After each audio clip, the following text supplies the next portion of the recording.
श्री स्वामी समर्थ महाराज की जय। हे स्वामी गुरुवर्य, तुमचा कृपा आशीर्वाद कृपादृष्टी सदैव आमच्यावर निस्सीम राहू देत। तुमच्याबद्दलची श्रद्धा सदैव आमच्या मनात वास करू देत। तुम्ही जे काही आमच्यासाठी कराल ते आमच्यासाठी योग्यच असेल हे आमचा तुमच्यावर दृढ विश्वास आहे। तो कधीही ढळू देऊ नका। सगळ्यांचं कल्याण करावे, काय चुकलं असेल तर माफ करावे। तुमचा वरद हस्त सदैव आमच्या मस्तकावर असू देत आणि आमचे मस्तक सदैव तुमच्या चरणी लीन असू देत। हे स्वामी भक्तांनो, तुमचे या चॅनेलमध्ये खूप खूप स्वागत आहे। आज मी आपणास ऐकवणार आहे, कलियुगात चमत्कारिक अनुभूती शक्य आहेत का? कारण काही भक्त म्हणतात कोणाला कमी जास्त अनुभूती कशा येतात ते, असं एका साधकाने गुरुजींना विचारलेला प्रश्न आहे। ते तुम्ही शेवटपर्यंत ऐकावे, मध्ये स्किप करू नये। त्याच्यामुळे तुम्हाला त्याचे उत्तर व्यवस्थित मिळेल आणि त्याचबरोबर तुमचे कल्याणही होईल। मनापासून श्रद्धा ठेवून ऐकावे, कारण हे स्वामींविषयीचे खूप चांगला प्रश्न आहे। अनुभूती कुणाकुणाला येतात, कुणाला येत नाही, कशामुळे येतात, कशामुळे येत नाहीत, हे सर्व व्यवस्थितपणे सांगितलेलं आहे। तरी ते तुम्ही शेवटपर्यंत ऐकावे। त्याचबरोबर या चॅनेलला लाईक, कमेंट, शेअर, सबस्क्राईब जरूर करावे आणि कमेंट्समध्ये श्री स्वामी समर्थ हे जरूर लिहावे। असो, मी स्वामी सेवेकरी आज आपणास ऐकूयात आहे, कलियुगात चमत्कारिक अनुभूती शक्य आहेत का? साधक विचारतोय गुरुजींना, साधकाच्या साधनेमधले अनुभव हे खूप काही शिकवून जातात, परंतु बऱ्याच वेळेस अनेक साधक आपल्याला कमी अनुभव का येतात, किंवा एखाद्या साधकास आलेल्या उच्च अनुभूती आपल्याला का येत नाहीत, किंवा एखाद्यास आलेल्या अनुभूती स्वतःला नाही आल्या, म्हणजेच इतरांना आलेल्या अनुभूती खोट्या आहेत का? सध्याच्या कलियुगात अशा अनुभूती येणे शक्य आहे का? असे एक ना अनेक विचार डोक्यात घेऊन साधना करतात। ते कितपत योग्य आहे? त्यावर गुरुजींनी कसे उत्तर दिले आहे ते बघा। अरे, साधनेमधील अनुभूती म्हणजे किराणाच्या दुकानातील गोळ्या बिस्किटे आहेत का? सहजासहजी मिळायला, की दिले पाकिटामधले रुपये आणि घेतले विकत? त्यामागे कित्येक जन्मांची साधना आहे, कित्येक जन्माच्या परीक्षा आहेत। असं आयतं कधी कोणाला मिळत नाही। राहिला प्रश्न कलियुगातील अनुभूतीचा, तर हो, या काळात देखील अशा चमत्कारिक अनुभूती साधकांना येणं शक्य आहे, पण सर्वांनाच नाही बरं का। फक्त त्यांनाच ज्यांच्याकडे पूर्वसंचित साधनेचं कर्म भरलेलं आहे व सध्याच्या परिस्थितीमध्ये देखील त्यांची उपासना साधना पूर्ववत सुरू आहे।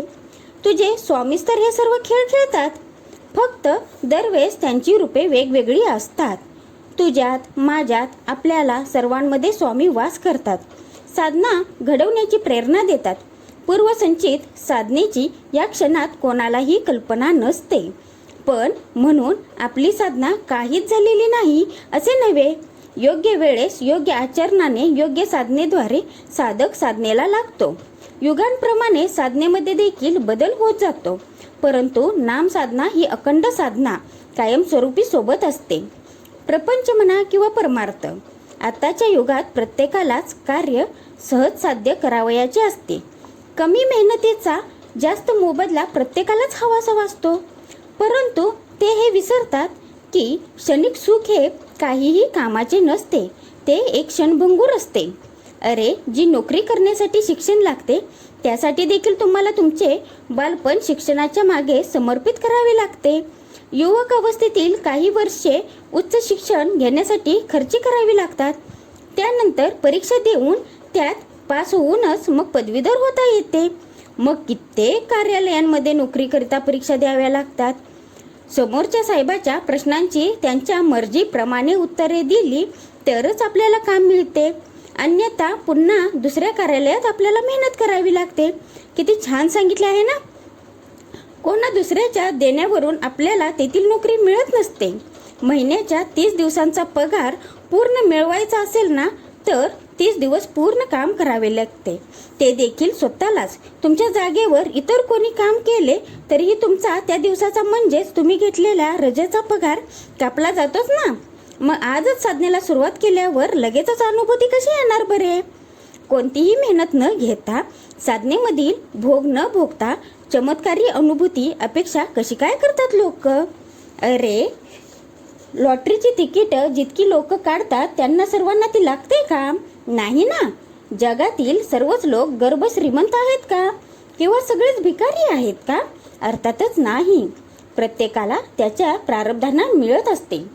आजच्या कलियुगात दुसऱ्याच्या पावलावर पाऊल टाकणारे खूप जण मिळतील, पण स्वतःच्या पाऊलखुणा बनवणारे हे हाताच्या बोटावर मोजणे इतकेच. कारण सर्वांना इथे आयते हवे असते, पण परमार्थामध्ये कोणालाही आयते मिळत नाही. इथे स्वतःची तहान भागवण्यासाठी स्वतःलाच विहीर खोदायची आहे, ती देखील योग्य ठिकाणी.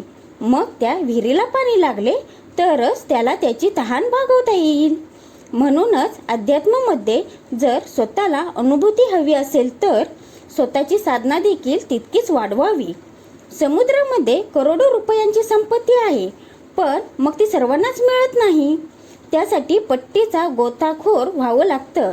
पण त्याची सुरुवात करण्यासाठी पाण्याच्या डबक्यात उडी मारून पोहायला शिकावं लागतं. डबक्यात पोहायला यायला लागलं की नदीमध्ये पोहता यावं लागतं.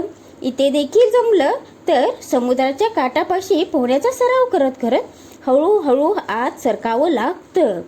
त्याचे मुख्य कारण म्हणजे समुद्र देवता बाहेरून आलेले स्वतःजवळ काही ठेवत नाही, सर्व काही बाहेर परतवून लावते.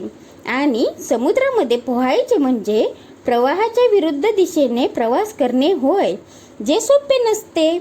या सर्वातून जो पार झाला त्याला तर खजिना मिळणारच, पण त्यासाठी पोहता येणे आवश्यक आहे. आणि पोहण्यासाठी पाण्यात उतरणं अति आवश्यक आहे. उगाच काठावर बसून डिंगे हाकणं खूप सोपं असतं, पण प्रत्यक्षात समुद्रातील मौल्यवान खनिज मिळवणं तितकंच कठीण. ज्याला अल्प मेहनतीमुळे काही हाती लागत नाही तो हेच म्हणणार की असे काहीही नसते. हे सर्व धोतांड आहे. उदाहरणार्थ, ज्या कोल्ह्याने द्राक्षे चाकलीच नाहीत तो म्हणतोय द्राक्षे आंबट आहेत, कारण त्याला स्वतःला ती मिळवता आली नाहीत. ज्यांना स्वतःला साधना व्यवस्थित करता येत नाही तो इतरांच्या साधनेला नावं ठेवणारच. ज्याच्या त्याच्या मेहनतीचं फळ एक ना एक दिवस नक्की मिळते, हे नेहमी लक्षात ठेवा. आता आले का ध्यानात की कोणाला कमी जास्त अनुभूती कशा येतात ते? अरे तू मला सांग, हे असले विचार जो साधक मनामध्ये ठेवतो आणि साधना करतो त्याला योग्य ज्ञान प्राप्त होईल का? ती साधना निस्वार्थी असेल का? ज्याचे मनच शुद्ध नाही त्याची साधना शुद्ध कशी असेल रे? मग आता मला सांग, ज्याचे मन शुद्ध नाही म्हणून त्याची साधना शुद्ध नाही तर त्याला येणारे अनुभव शुद्ध कसे असू शकतात? नाही, अर्थातच नाही. त्यासाठी अथांग नामस्मरणाची आवश्यकता आहे. शुद्ध मनाची, शुद्ध आचरणाची, शुद्ध साधनेची आवश्यकता आहे. तरच त्या साधकाला स्वामी महाराज अधिक जवळ करतील. चमत्कारिक अनुभूती या सामान्यांसाठी असतील, पण त्या ज्यांना येतात ना त्यांना मात्र त्याचे काहीच नाविन्य नसते. कारण त्यांना कोणीही काहीही बोलो, त्यांनी तो सारा भार स्वामी महाराजांच्या चरणी वाहिलेला असतो. त्यांचे सर्वेसर्वा फक्त स्वामी महाराजच असतात. अखंड नामात बुडालेला तो साधक नामाधीन असतो. अशा प्रकारे कलियुगात चमत्कारिक अनुभूती शक्य आहेत का याचे उत्तर आपणास भेटलेच असेल. कारण तुम्ही नामस्मरण जे करता ते मी नेहमी सांगते तुम्हाला मनापासून करा, श्रद्धा ठेवून करा. उठता बसता चालता तुम्ही कसेही करा, पण सतत श्री स्वामी समर्थ हा षडाक्षरी मंत्र आपल्या मुखात सदैव असू देत, ही मी आपणास विनंती करते. त्यामुळे तुमचेच कल्याण होईल आणि तुम्ही एका चांगल्या मार्गाने जाऊ शकता. योग्य मार्ग आपले स्वामी महाराज आपल्याला नेहमी दाखवतात. काय चुकत असेल तिथं थांबवतात. त्यामुळे तुम्ही असं समजू नका की मला का अनुभव येत नाही, मला का त्याला कसा काय अनुभव आला, मला अनुभव येत नाही, मला प्रचिती येत नाही, असे का होते बरे, मला का त्याचे फळ मिळत नाही, मी एवढं करते स्वामी महाराजांचं तरी पण मला त्याचे फळ भेटत नाही. कारण स्वामी परीक्षा घेतात, तुम्हाला ह्यातून कळलंच असेल. पण त्या परीक्षेत उतरणंही आपलं काम आहे. कितीही तुम्हाला कठीण प्रसंग आले तरी पण स्वामी साधना सोडू नका किंवा नामस्मरण सोडू नका. कारण स्वामी महाराजांवर तुम्ही पूर्णपणे विश्वास ठेवा. ते जे काही करतील ते चांगल्यासाठीच असते, हे नेहमी लक्षात ठेवा. त्यामुळे आपले कल्याणच होते. स्वामी महाराज आपली साथ कधीही सोडत नाहीत, हे नेहमी लक्षात ठेवा. फक्त ते परीक्षा घेतात, त्यात उतरणं हे आपलं काम आहे. आणि जेव्हा ती परीक्षा संपते, तुमचे भोग संपतात पाठीमागचे, तेव्हा तुम्हाला एवढं काही मिळतं की तुम्हाला ते घेणंही अशक्य होईल. तुम्हाला वाटेल की अरे मी एवढं काय केलं की मला एवढं काही भेटायला लागलंय. त्यामुळे मी सांगते, तुम्ही नेहमी नामस्मरणात राहावा. श्री स्वामी समर्थ हा षडाक्षरी मंत्र नेहमी आपल्या मुखात असू दे.